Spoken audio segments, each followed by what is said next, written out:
Hey guys, welcome back to BayouBonsai. This channel is all about doing bonsai on the bayou. My name is Andy, and I live in this off-grid cabin where I harvest my own solar energy and I pump my own water. The trees love it. It's basically just rainwater, right? It has a lot of minerals in it, and it goes directly to the trees. So I don't really need to keep my trees out in the rain. I could just pump the water. In this video, we're going to go over naming my Baobab. We're going to remove him and do some root work and put him back in his pot. The leaves that you see here are from basically a, a flush of growth after he was trimmed up last fall. So these green leaves have been on all winter long. They didn't drop, they stayed. But it's still kind of dormant, right? Because it's not actually pushing out growth, but the leaves remained. I found that interesting. All right, I think before we get started, we should give him a name, or her a name. So yeah, it would help me to understand whether or not what we're going to do with this guy or girl. If we had a really long whip form here, I might use wire and do a literati style for the Baobab. I don't think, like, it's not really in its nature to do really odd shapes. I'm willing to give it a try, though. This could either be a slant style, playing it safe, or we could really press it and try to do a literati with it. And it will require wiring. Slant style and literati style. Literati, kind of like you'd give it like an Italian name, I think, right? Literati, it sounds Italian. And a slant style, I might do like, I was thinking like forward slash or backslash or just slash, right? Because it's like a backslash, right? HTTP backslash backslash. Like, what if it's a backslash, or what would that be to you? Like backslash forward slash? Yeah, because to me, this is a backslash. Me, to you, it's a forward slash.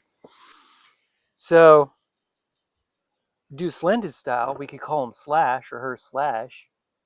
Slash sounds like a guitarist, right?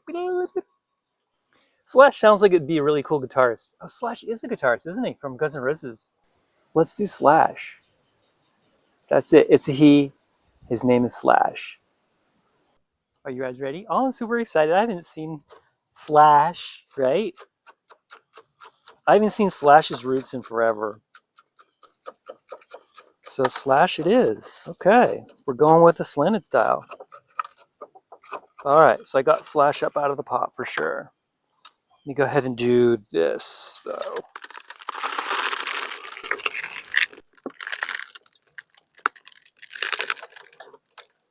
Do you see how the soil is very dry, right? I don't know where my drainage screen went. I think I'm going to give Slash some water so I don't... Wow, his roots are really dry. Oh my.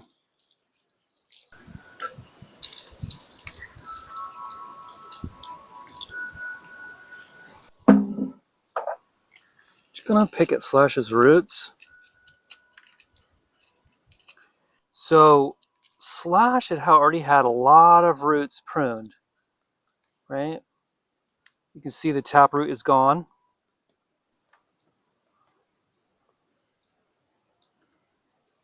A lot of action going right here, straight out, but it's kind of like on the old cut point. It's not like radial like here, specifically here. Here. Let's see how we did over here. There's a lot of organic matter in this soil right now because we've relocated from Central Texas, where it's very hot and dry, to East Texas. See, most of the roots kind of, they grow from this one point right here. They bifurcate.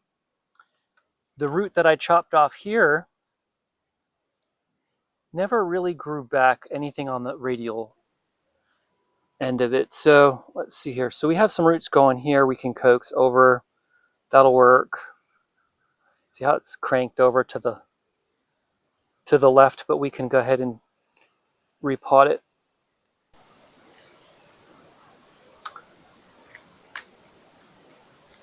Piece of perlite got between the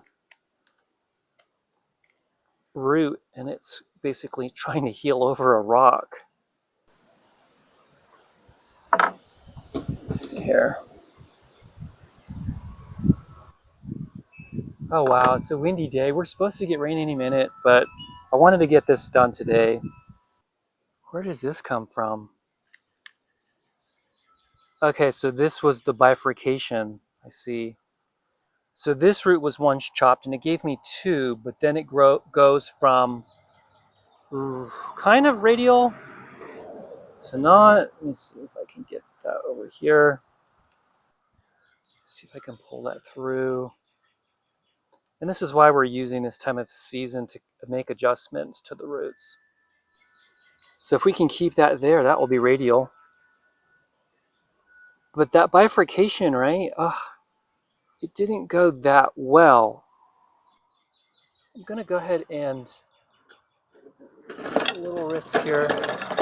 And it's gonna affect its growth. This year will be an awesome growth year if I don't do this.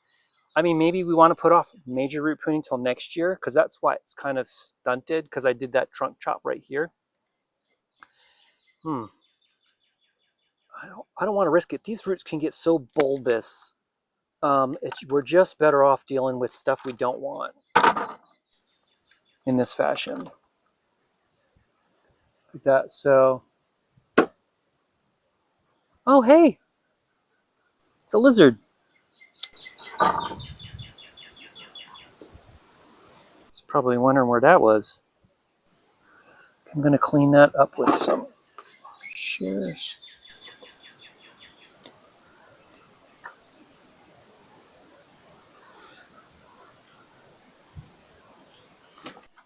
Nice. All right, so we got that one there. It's bifurcating, but it's also going now radial, kind of. So we have two roots that are gonna go and carry on in that direction now. So then it leaves us with this big old ball, which is kind of done very well for itself. But it's too bulbous. I think I'm going to take a risk here since there's no foliage on the tree. And make sure I don't get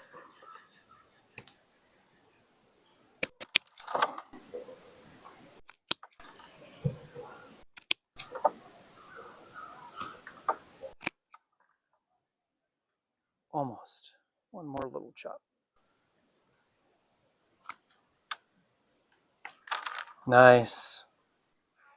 See, but it was a bifurcation, right? So it got the big one to two. We're giving that up because of this big bulb. I don't like it. I want to force it to do smaller, more refined roots, like this one here. Even though it's growing from the back, it might get a little bit bigger and then it'll start growing in this area. I'm going to leave these two here because I have it. This one's growing straight down into the pot, so I'm going to take that one off there and then use my root pick. But you can see the chops, right? 1, 2. So it is like clip and grow too for the roots. All right, so we've got a bifurcation here. We'll keep that. We've got a bifurcation here. And we have this recent cut here. I don't know. I'm gonna leave it at an angle facing down because I'm gonna make it a little bit easier for the tree to recover. So we got this guy here, which is not really radial, right? So let's see here. So it comes out. These two are not bad. This one we dealt with already. There's one right underneath it.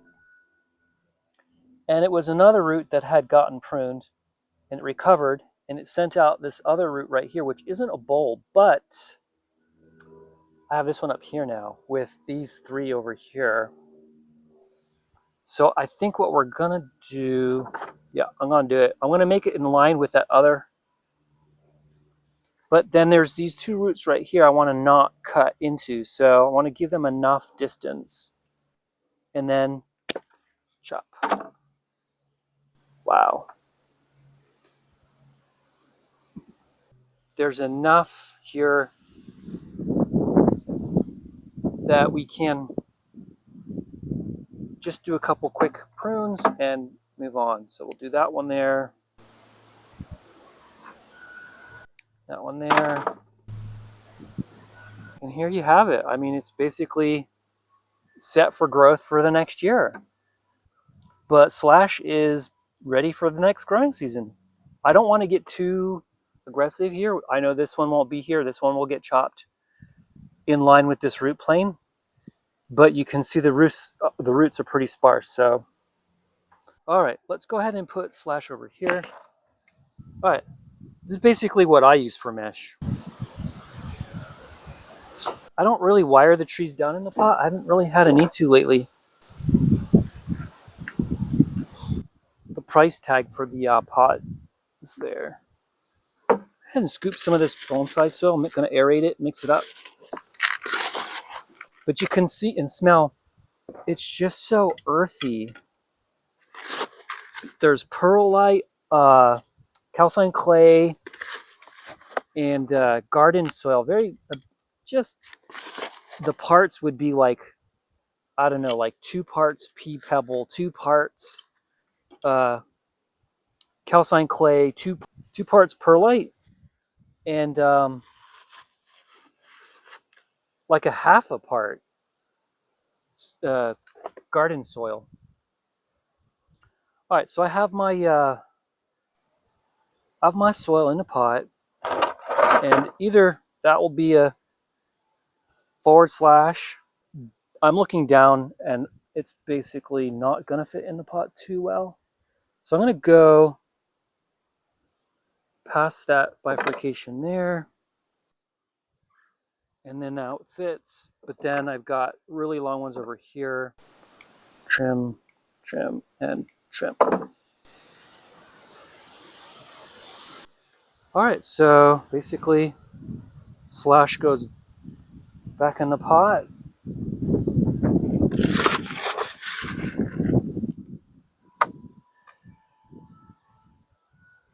Center, I'm going to center slash in the pot and take a look at some of the roots. Look good. Just weigh them down. This one root though, it's going the wrong way. I want it to go this way around the pot again. Let's bring them that way.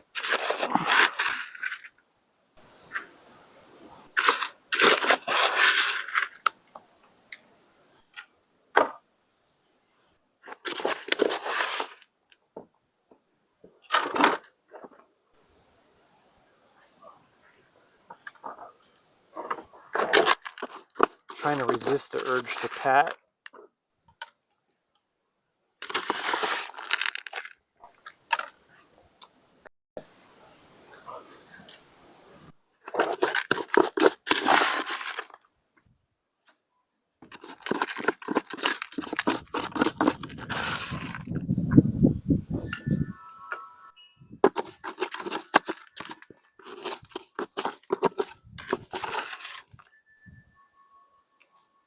Organics make it right to the bottom, so they'll get washed through the pot again. Now doing it this way, I'm just going to use this soil pick and work my soil into the roots.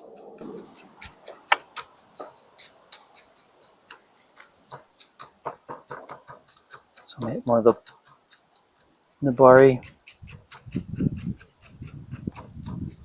It's a gentle pick, by the way. It's not a sharp end. It's blunt and it's plastic. So the wood is actually stronger than this pick is.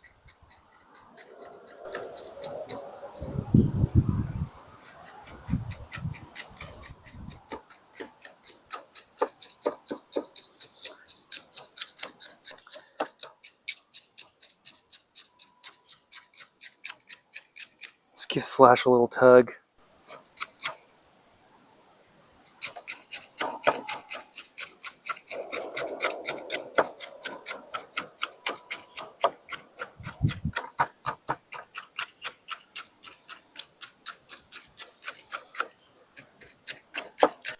All right, so we have a bunch of aeration holes now in there. I'm sure you can see that.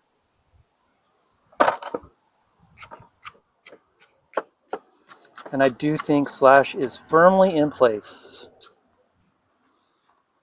Okay, so what I'm gonna do is grab some of this soil.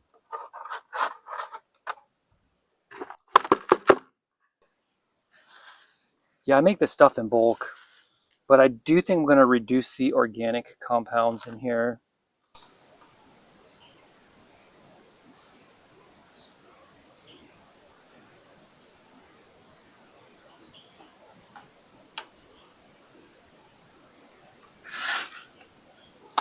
I've never had a tree die from illness, so I don't really worry about spreading, uh, you know, pathogens.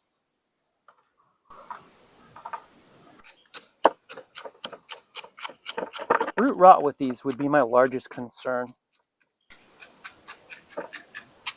But yeah, that dark brown color that you see, that chocolate brown color, that's actually calcined clay that got wet. And the lighter color is what it looks like when it's dry. So that's how you know when the tree is dry. Okay, I'll go ahead and just pretty it up a little bit. And those holes, they're still in the soil, but it just got a breath of fresh air, right?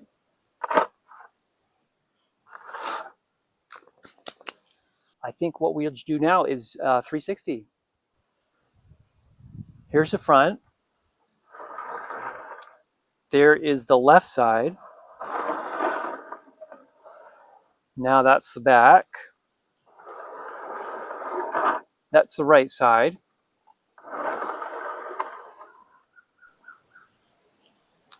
And there's the front again. Wow, I can't believe how good it turned out. I really wish Slash the best success this growing season. And I'm very happy with what I saw. I mean, he's making good progress here for my slanted style Baobab. Well, I hope I have inspired you to get out there and get some bonsai work done for yourself. All right, guys, I guess that's it for this video. And I can't wait to do the next one. Take care of yourself and definitely take care of your bonsai.